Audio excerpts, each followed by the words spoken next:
بسم اللہ الرحمن الرحیم وآمنوا بما انزلت سورہ بقرہ کی 41 نمبر آیت کا جز قرآن پاک پر ایمان لانے اور ایمان والوں کو اس پر ایمان رکھنے کے متعلق حکم ہے۔ وآمنوا، تم ایمان لے آؤ۔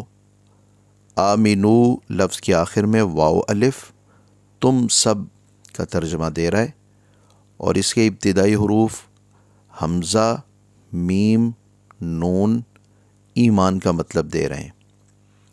تم ایمان لے آؤ، اور اگر کوئی شخص پہلے سے ایمان والا ہے تو پھر اس کو حکم ہوگا کہ تم ایمان رکھو، ایمان پر مسلسل قائم رہو۔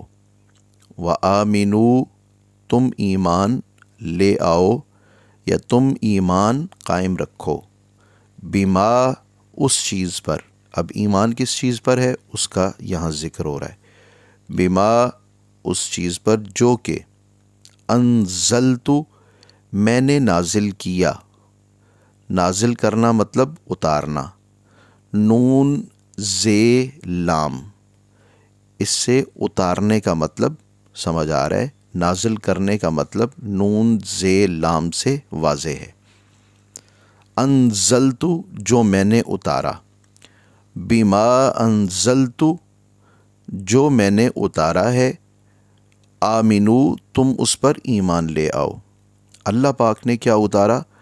قرآن مجید فرقان حمید نبی اکرم صلی اللہ علیہ وسلم کے قلب اطہر پر اتارا، اور آپ صلی اللہ علیہ وسلم سے پہلے جو کتابیں حضرات انبیاء علیہم السلام پر آئیں یا جو صحائف انبیاء علیہم السلام کو دیے گئے، ان سب پر ایمان یہ ہمارے ضروری ایمان میں سے ہیں۔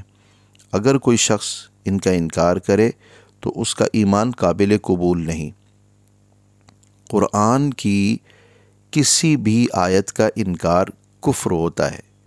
قرآن کے ایک حرف کا بھی انکار نہ کیا جائے، اور اس کے ساتھ ساتھ یہ کہ اللہ پاک نے سابقہ ادوار کے متعلق یا آئندہ حالات کے متعلق یا زندگی گزارنے کے اسلوب کے متعلق یا جو احکامات اللہ پاک نے نازل فرمائے یا جن چیزوں سے اللہ رب العزت نے روکا، ان کو صمیم قلب سے، دل کی گہرائی سے تسلیم کیا جائے، لازم طور پہ مانا جائے کہ یہ ساری کی ساری تعلیمات میرے اللہ کی طرف سے ہیں، اور ان پر ایمان لانے کے بعد عمل کا درجہ ہے کہ بندہ اس پر عمل کر کے اپنے مالک کی رضا جوئی کر سکے۔